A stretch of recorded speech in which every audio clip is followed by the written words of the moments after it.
Muy buenos días, ¿cómo están? Un gusto estar con ustedes el día de hoy y compartirles un material que hemos desarrollado en conjunto. Este contenido está elaborado específicamente para el portal Proactivo y titula efectivamente Transformando el proceso de mantenimiento. Es un tema que a nosotros en particular nos apasiona y hemos desarrollado las siguientes slides que espero que puedan abrirles un poquito el apetito sobre lo que podemos hacer en materia de transformación del proceso de mantenimiento. No sé si puedes pasar a la siguiente lámina, Sebastián. El día de hoy, quienes están con nosotros, quien les habla, Adolfo Guevara. Yo soy el asociado de Auris Consulting en Perú. Hoy día voy a cumplir el rol de moderador. Nos acompaña Vanessa Ramos, que es la líder digital de Auris, Christian Belt, que es el líder de Personas y Cambio, también de Auris Consulting, y tenemos a Simón Duque, que es el director de Latinoamérica en Octalsys Group. Bienvenidos a los tres, en verdad los conocemos hace mucho tiempo y estoy seguro que van a poder aportar no solamente con su experiencia personal, sino también con toda la trayectoria que traen detrás, ¿no? Sebastián, con la siguiente lámina. Un poquito nuestras credenciales para que sepan quiénes somos y qué cosas hacemos. Nosotros como Auris Consulting tenemos vasta experiencia en materia de minería. 2 de cada 3 proyectos están precisamente en ese rubro. Atacamos de forma tangencial la ingeniería de la construcción, servicios financieros y particularmente la industria manufactura industrial. Nosotros nos caracterizamos precisamente por tener un equipo muy involucrado en la parte del senior team. Tenemos un foco en el usuario muy marcado, centrado en el cliente. Hacemos un desarrollo sistemático y, como ya les mencioné, 2 de 3 proyectos hacemos justamente en minería. Del otro lado, Octalsys Group es líder global en gamificación. Se encuentra especializado en mejorar el compromiso y la motivación de las personas a través de principios psicológicos. No sé si puedes pasar a la siguiente lámina, Sebastián. Hoy día vamos a segmentar la presentación en 3 grandes pedazos. El primero, enmarcando un poco la importancia del proceso de mantenimiento. Luego vamos a entrar en los casos aplicados, tanto del lado, y para eso tenemos 2 casos en particular, del lado de personas y cambio, y en segunda lista, del lado de la tecnología propiamente tal. Y por último vamos a tener un panel donde podamos discutir y discutamos la visión integrada precisamente de cómo avanzar y cómo empezar. La gestión del mantenimiento hay que recordar que ha evolucionado en el tiempo como un elemento fundamental para brindar sustentabilidad al negocio minero. Ya tiempos atrás quedaron aquellos en donde el mantenimiento, por ejemplo, era parte de las operaciones. Hoy lo hemos visto cómo ha evolucionado y ha pasado desde una primera generación donde era un mantenimiento correctivo, a uno planificado, a uno preventivo, y ahora viene una cuarta generación que es relacionado con el mundo. Hay que recordar que entre el 30 y el 50% del presupuesto anual de una operación minera se dedica precisamente al mantenimiento, y dentro de las ventajas de optimización, tanto en personas como en tecnología, se encuentra la seguridad de las personas, la reducción del costo no planificado, maximización de la vida útil de los equipos, el aumento de la productividad, la prevención de las fallas catastróficas, el cumplimiento normativo, la reducción del impacto ambiental, optimización del consumo energético y el aumento de la confiabilidad operacional.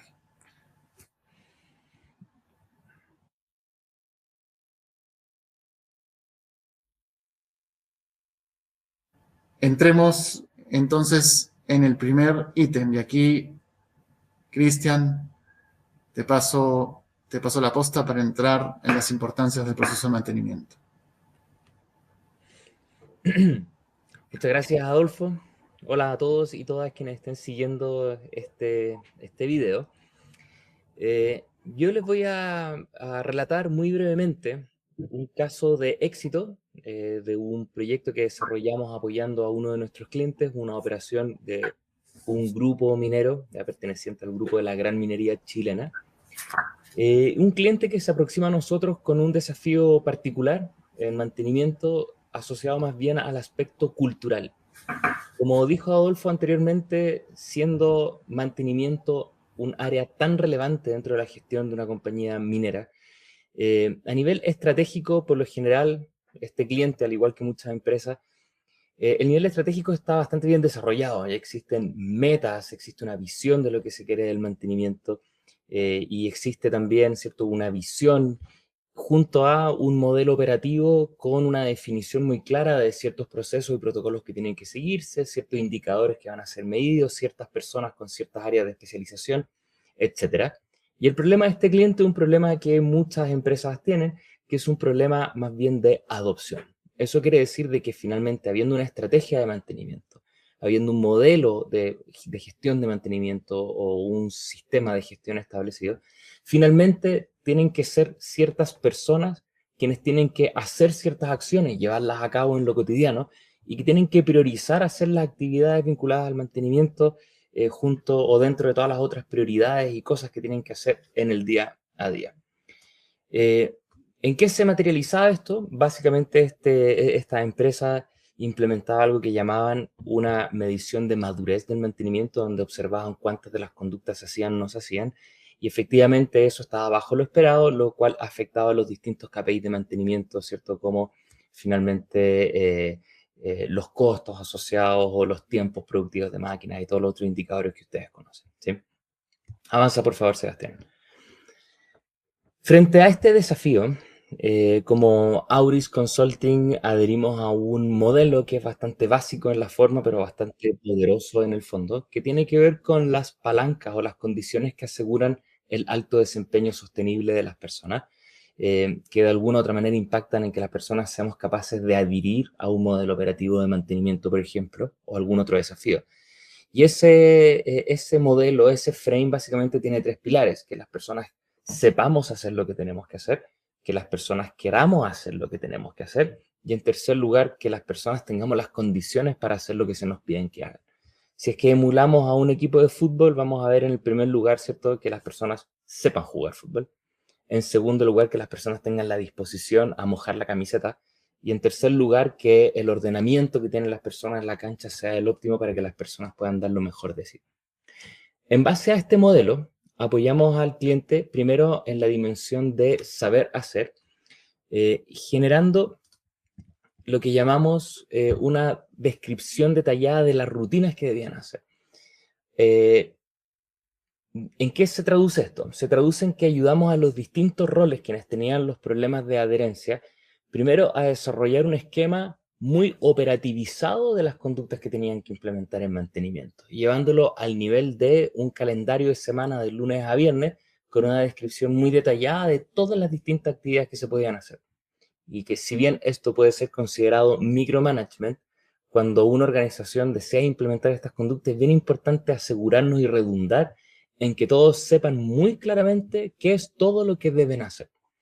Estas rutinas son detalladas a nivel de matriz, se caracteriza cada rutina dependiendo del tipo de proceso o actividad que son asociadas, y cada actividad también tiene su entregable y su KPI. En segundo lugar, en la dimensión de el querer hacer, ¿ya?, estamos buscando que las personas tengan la motivación y la disposición a ejecutar las conductas de mantenimiento. Para activar esta palanca, en primer lugar, involucramos tempranamente a las personas en la solución. Esto quiere decir de que no son los consultores ni es un área separada de la organización quienes elaboran estas rutinas que vimos anteriormente, sino que son las propias personas que tienen que ejecutar estas conductas, quienes participan por medio de talleres y sesiones de trabajo en la descripción detallada de estas conductas. Por lo tanto, nos aseguramos no solo que sepan, sino que al haber participado tempranamente se sienten parte de la solución. Junto con eso, reforzamos los roles de monitoreo y retroalimentación a los equipos de las personas que ocupan las jefaturas de quienes tienen que implementar las conductas, dándole un rol específico de monitoreo sobre el nivel de adherencia. No con una lógica de control y de reprimir o de premiar tipo zanahorias y garrotes, sino más bien de cerrar el loop de aprendizaje. Y en aquellos casos donde reconocen que las conductas no están siendo implementadas, que tengan la oportunidad de acercarse a las personas, indagar por qué no lo están implementando y ayudarlos en ese camino, en ese tránsito. Y por último, activamos el sponsorship de ejecutivos de la operación, tanto en la construcción y en el delivery de mensajes clave. O sea, que esta no es una iniciativa aislada, sino que tiene relevancia estratégica y ese mensaje debe ser elaborado y comunicado sistemáticamente. Y en tercer lugar, en la rama que tiene que ver con el poder hacer, básicamente hay que asegurarse que las personas tengan las condiciones para poner en práctica esta conducta. De acá, lo que se trabajó con esta empresa es en sistematizar la medición de adherencia y visualización mediante un tablero de control que permitía, por medio de ciertos sistemas de recopilar información de adherencia, poder mostrar muy claramente qué conductas están siendo adheridas y qué conductas no, principalmente para poder generar análisis que permitan determinar cuáles son algunos factores que están permitiendo que las personas les sea más fácil implementar las conductas o les sea una dificultad. Cosa de no solamente trabajar con la persona, sino que ir al sistema a generar condiciones facilitadoras para la adherencia de conducta. Este caso fue trabajado en enero del año 24, ¿ya? Y ya a principios de febrero ya estaba siendo puesta en marcha este sistema con estas 3 componentes que vimos anteriormente. Y ya a marzo de este año, o sea, en el tercer mes de implementación de esta solución, ya pudimos ver algunos resultados como los que se ven en esta slide, donde podemos ver que principalmente de esta evaluación de adherencia ha pasado de un 42 a un 54%, tiene un aumento importante, todavía queda mucho espacio por trabajar, pero en tan solo un mes ya se ven mejoras. Y vemos que aquellos KPIs que son un resultado directo de la implementación cotidiana de las conductas ven algunas mejoras significativas. Por ejemplo, la cantidad de órdenes de trabajo pendientes baja dramáticamente, la cantidad de horas hombre en trabajo planificado también tiene aumento, cumplimientos de planes matrices y cumplimientos de planes, el cumplimiento de programas, bueno, con una leve baja el último, pero eso se debe a causa externa. Con esto queremos mostrarles de que en general, ¿cierto? Con soluciones como esta podemos ver rápidamente un ajuste de las personas en términos de adherencia a las conductas que se esperan del modelo de mantenimiento, que finalmente termina siendo para muchas empresas el talón de Aquiles, ¿ah? Y que estrategias muy elaboradas, con grandes cantidades de recursos invertidas en el desarrollo de esta estrategia y sistemas de gestión, finalmente dependen de que las personas quieran poner su voluntad y su disposición al servicio de esta arista, ¿sí? Por supuesto que hay muchas acciones que se pueden seguir implementando, como vimos en la evaluación anterior, todavía hay mucho espacio de adherencia y por eso nuestra recomendación, si bien este es un primer paso con el cliente, es que continúen explorando distintas palancas para poder seguir involucrando a las personas en este tipo de desafíos. Y creo que aquí es muy pertinente lo que nos puede decir Simón, como con Octalis sí han venido trabajando en palancas, ¿cierto? Que justamente especializadas en que las personas adhieran a las conductas que se buscan en un ámbito específico, en este caso el mantenimiento. Con esto te paso el piso, Simón. Perfecto, listo, muchas gracias. Sí, totalmente, es lo que dices.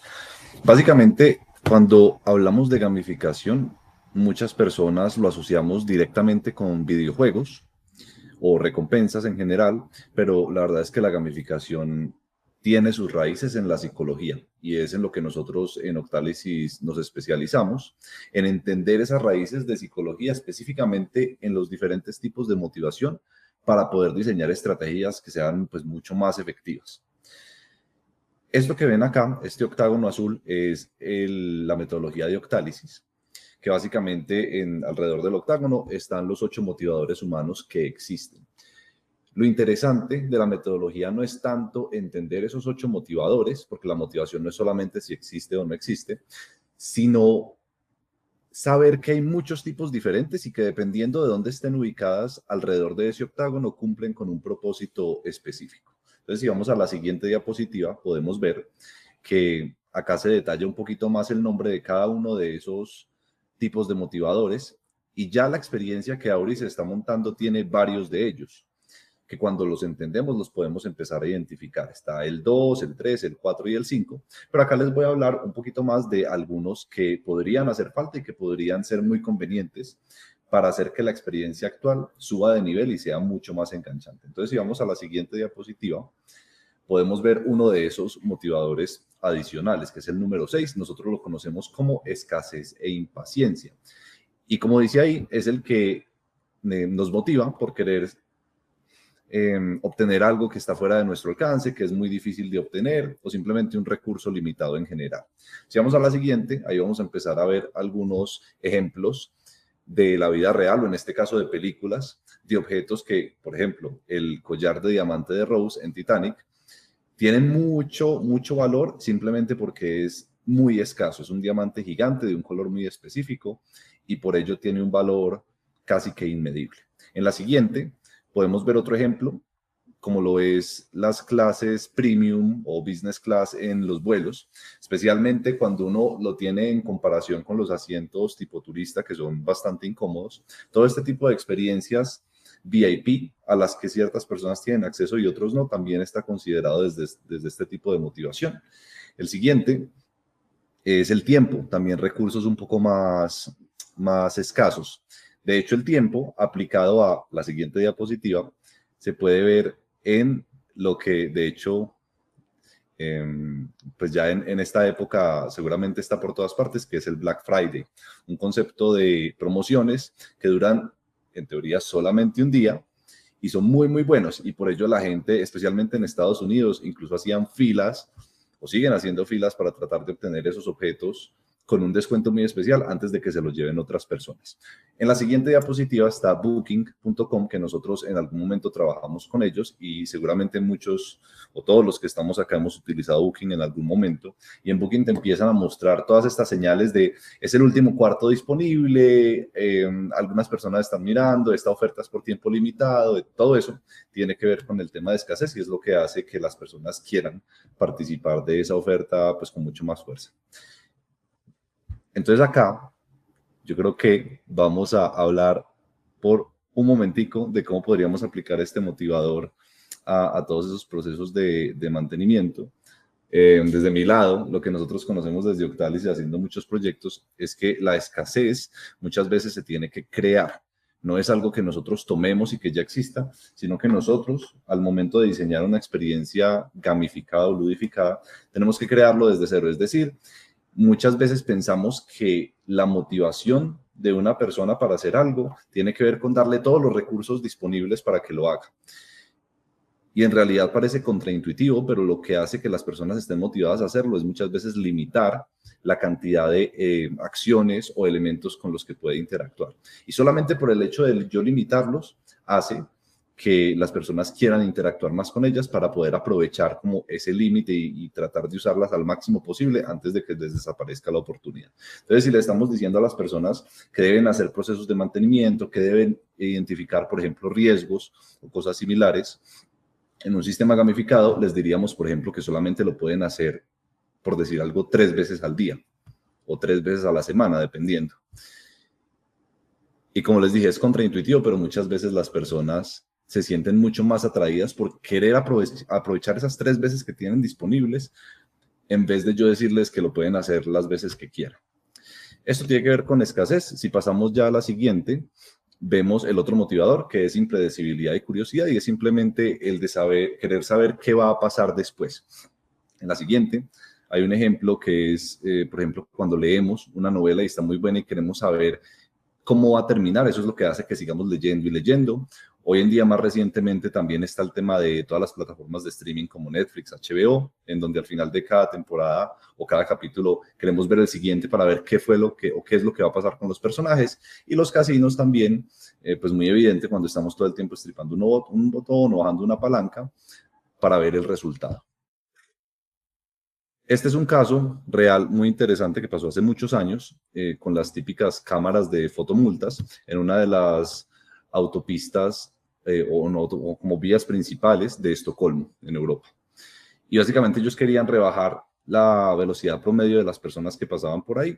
Y lo que hicieron fue, en vez de solamente castigar a los infractores con una fotomulta, también tomaban la foto a los que pasaban por debajo del límite de velocidad, pero para que participaran por una rifa para ganarse parte del dinero que pagaban los infractores. Entonces ya no solamente castigaban a los que incumplían la norma, sino que premiaban con la posibilidad de ganar todo dinero a los que sí iban por debajo del límite de velocidad. La impredecibilidad en temas de mantenimiento en cualquier sistema gamificado se puede utilizar muy ampliamente en el tema de recompensas. Muchas veces las recompensas no tienen que ser solamente dinero, descuentos o objetos, sino que yo lo que puedo hacer es que le puedo dar la posibilidad a la persona de que gane algo, pero sin que la persona necesariamente sepa qué es lo que se va a ganar. Muchas veces puede ser tipo lotería, otras veces puede ser simplemente como un regalo sorpresa, pero al yo hacer impredecible la recompensa, hace que sea más deseable para la persona que está cumpliendo con la acción que yo quiero. Y ya pasando a la última probablemente parte. El reconocimiento, ¿no? El reconocimiento, yo creo que en ese caso, tanto de tu jefatura, en el mantenimiento en particular, ¿no? Y hemos visto casos en donde, y ahí Cristian puede profundizar un poco más, en donde uno de los assets, donde efectivamente logran resultados distintos, les dan la oportunidad de mostrarlo a nivel del grupo y van a otros assets efectivamente a compartir la práctica, ¿no? Y ese reconocimiento no esperado o ese apetito que les abre justamente impartir conocimiento en el rubro es algo súper relevante, ¿no? Eso lo hemos visto más de una vez. Bueno, un caso de éxito en minería tiene que ver con la adopción de conductas de seguridad. Y uno de los elementos que ha operado muy fuertemente ahí son las visitas de seguridad o liderazgo activo, o tiene distintos nombres, pero es básicamente que distintas personas hagan observaciones, ¿cierto? Y puedan dar retroalimentación a algún área, a alguna persona, cómo están haciendo las cosas. Y resulta que algunas de esas observaciones no están hechas por pares, sino que están hechas por jefaturas o por personas de alto seniority en la organización. Ese elemento da ese factor sorpresa de saber de que tal vez en cualquier momento pueda aparecer una persona de alto seniority y que venga a inspeccionar si efectivamente se están adoptando las conductas de mantenimiento. Puede tener un efecto muy, muy, muy positivo sobre la motivación y la disposición de las personas a actuar de esa forma en el día a día.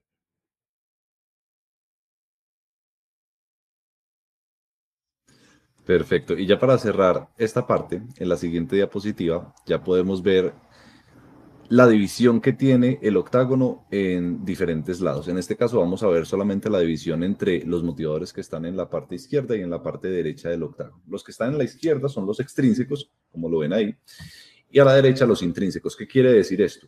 La siguiente slide, vemos que los extrínsecos son los motivadores que, valga la redundancia, me motivan por un estímulo externo a la actividad que estoy realizando. ¿Qué quiere decir?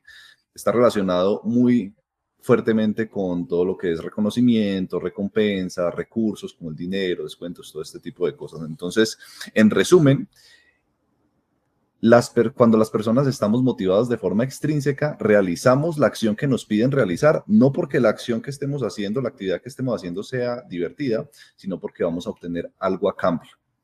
Mientras que los intrínsecos son todo lo contrario, son los tipos de motivadores que están involucrados en las actividades que nosotros realizamos, a pesar de que no obtengamos nada a cambio. Por ejemplo, usar nuestra creatividad, compartir con nuestros amigos o estar bajo la influencia del azar o de lo impredecible. Muchas veces incluso estamos dispuestos a pagar para poder vivir este tipo de motivadores, ya sea en el casino o saliendo con mis amigos a tomar algo o participando de algún hobby artístico que yo tenga, como música, pintura, etc.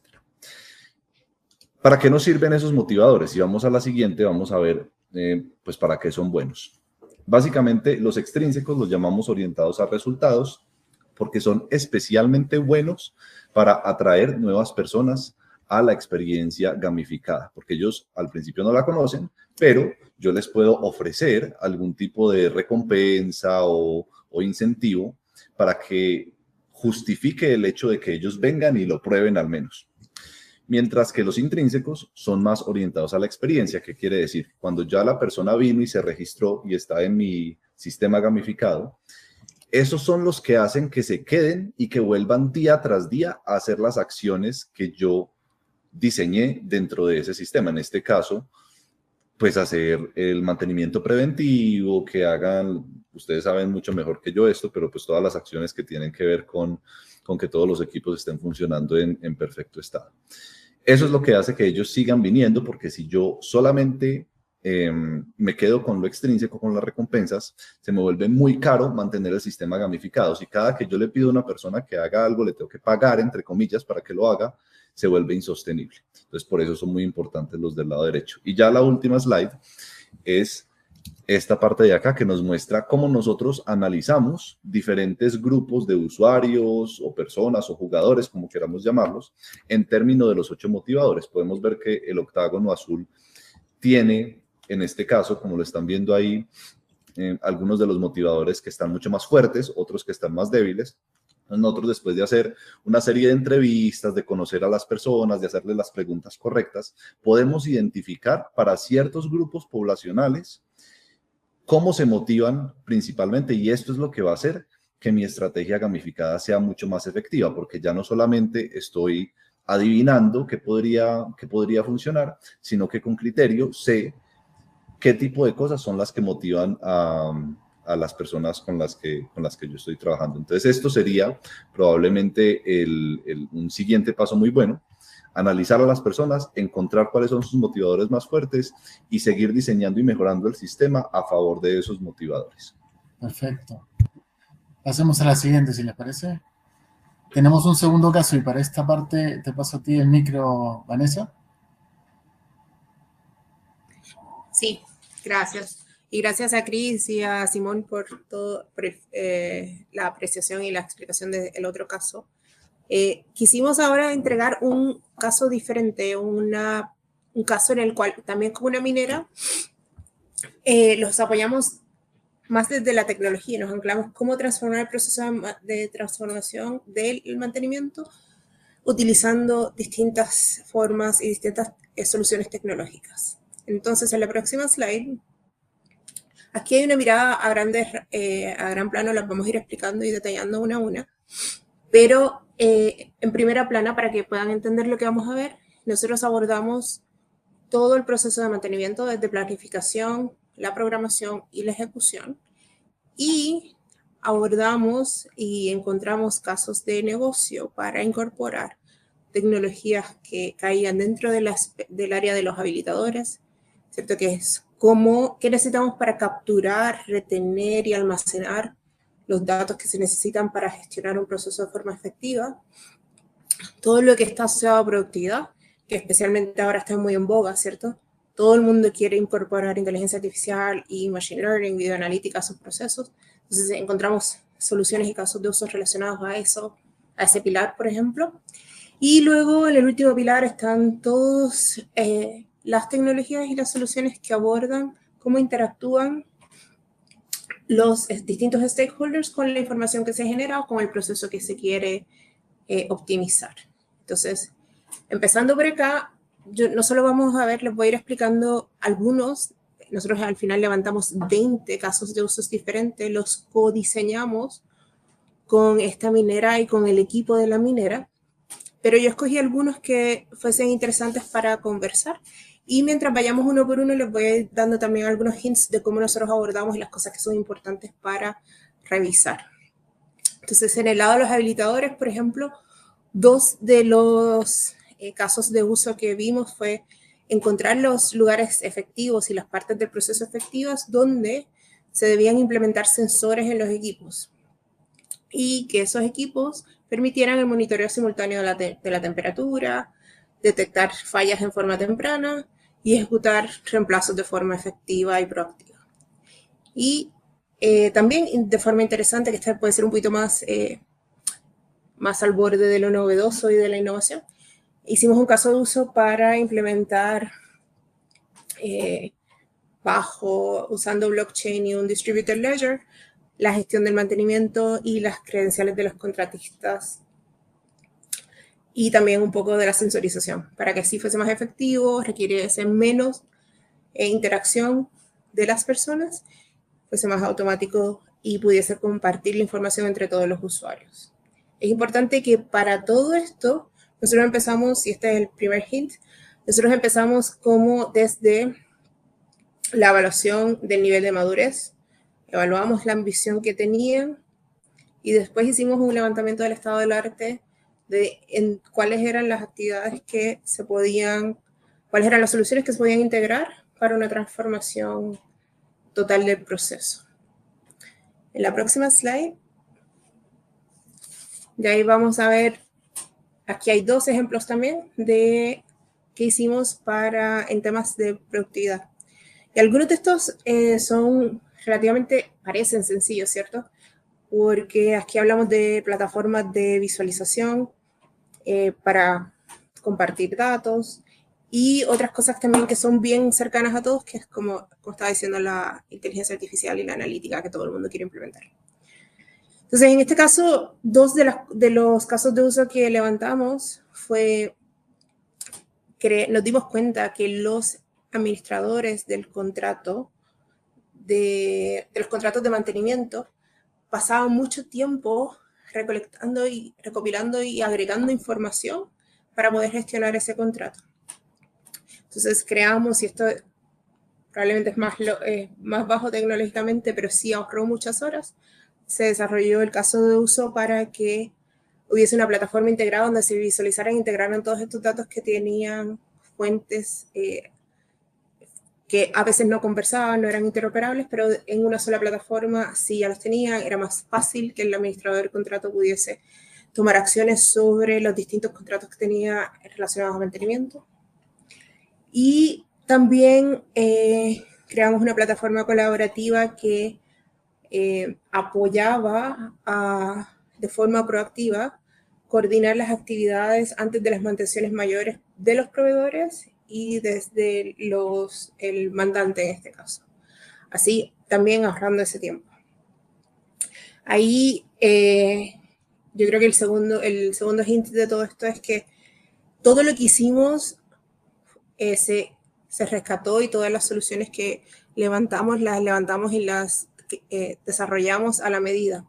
Sí se albergan en lo que es el caso de uso del estado del arte de lo que conocemos de otras mineras, pero tienen que ser específicas para todo. Y lo más importante es que tienen que ser cuantificables. El retorno de la inversión tiene que ser cuantificable para cada uno. Entonces, desde el principio decidimos cuáles son las métricas que queremos movilizar y las declaramos en el caso de uso. En la próxima, esta es la última sección, y acá estamos hablando, tenemos el pilar de los temas de interacción digital. Cómo interactúan los usuarios del proceso y los stakeholders en el proceso con las distintas etapas y la tecnología. Entonces aquí levantamos un caso de uso para integrar realidad aumentada, para que el proceso de entrenamiento preintegración a la faena fuese más fácil. Y también el caso de uso de tecnologías inmersivas. Esto limitando o reduciendo la cantidad de personas que tenían que subir, porque obviamente podían subir, requería que algunos operadores de mantenimiento subieran, pero los expertos podían quedarse de forma remota y eso terminaba reduciendo el riesgo de salud y seguridad ocupacional de las personas, porque estaba reduciendo la cantidad de personas que subían. Y el último hint en esa área es que cada uno de estos casos de uso tiene una serie de fichas asociadas que detallan todo, desde los habilitadores tecnológicos que necesitan, porque hay algunas tecnologías que se tienen que implementar antes, algunas soluciones que se tienen que implementar antes, hasta los stakeholders que tienen que estar involucrados, el cronograma y el proceso de implementación completo, incluyendo la gestión con otros proveedores, tal vez. En la próxima. Y bueno, ahora ya ese es el ejemplo que queríamos entregar. Saliendo de ahí, lo próximo que queremos es resumir cómo podríamos avanzar, cómo recomendamos nosotros que desde nuestra expertise las personas de ustedes que estén interesadas en explorar cómo transformar sus procesos de mantenimiento lo aborden. Y si vamos a la próxima slide, ahí van a ver primero, esto es un resumen de mucho de lo que ya conversamos. Todos los procesos tienen que tener integrados este formato de retroalimentación. Definir bien qué es lo que se va a hacer, dónde queremos tener un impacto, cuáles son las métricas que queremos impactar y los stakeholders desde esa perspectiva. Después diseñar algo en conjunto o codiseñar con todas las personas involucradas más los proveedores. Entregar un piloto que sea medible antes de escalar. Cuando se escale, pasar a otras áreas y mantener toda esa información para refinar. y eso que vuelva a alimentar el proceso de definición para que de temprano se puedan ir viendo las mejoras que resultan de este proceso de integración de tecnología. Y en la próxima slide, ahí está nuestro modelo. Nuestro modelo incorpora todas esas partes. Nosotros empezamos con el análisis de madurez digital, dónde estamos, dónde queremos llegar, cuál es el nivel de ambición. Definimos y priorizamos casos de uso y después tenemos un ciclo completo que aborda la gestión del cambio, desde la adherencia a la adopción, cómo se reporta, cómo se entrena y adecúa a los operadores y a la gente que va a seguir trabajando con esto y cómo se gobiernan los datos. Eso hace que podamos llegar al punto clave entre las necesidades, las capacidades y las tendencias y tengamos casos de uso que estén priorizados, pero que aborden las necesidades básicas y tengan un retorno de la inversión rápido. Y eso, desde ahí cerrando, de nuevo aquí está el equipo. Nosotros queríamos desarrollar esto para que tuviesen ustedes, poder transmitir y compartir algunos de nuestros conocimientos hacia ustedes. Cris y yo estamos disponibles aquí está nuestro QR, estamos disponibles para cualquier pregunta o consulta. Y voy a dejar a Adolfo que cierre hablando un poco de Auris Perú.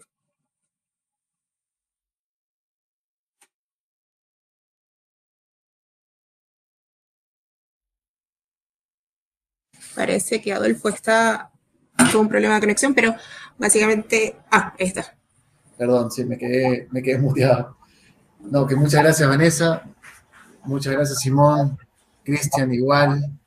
Yo creo que este tema da para largo, ¿no? 40 minutos, la verdad que quedan cortos. He visto diferentes herramientas. Y Auris Perú, un poco comentarles que efectivamente nace a través de la necesidad de lo que el cliente nos solicita, que es específicamente ya atender a la minería, sobre todo en Perú.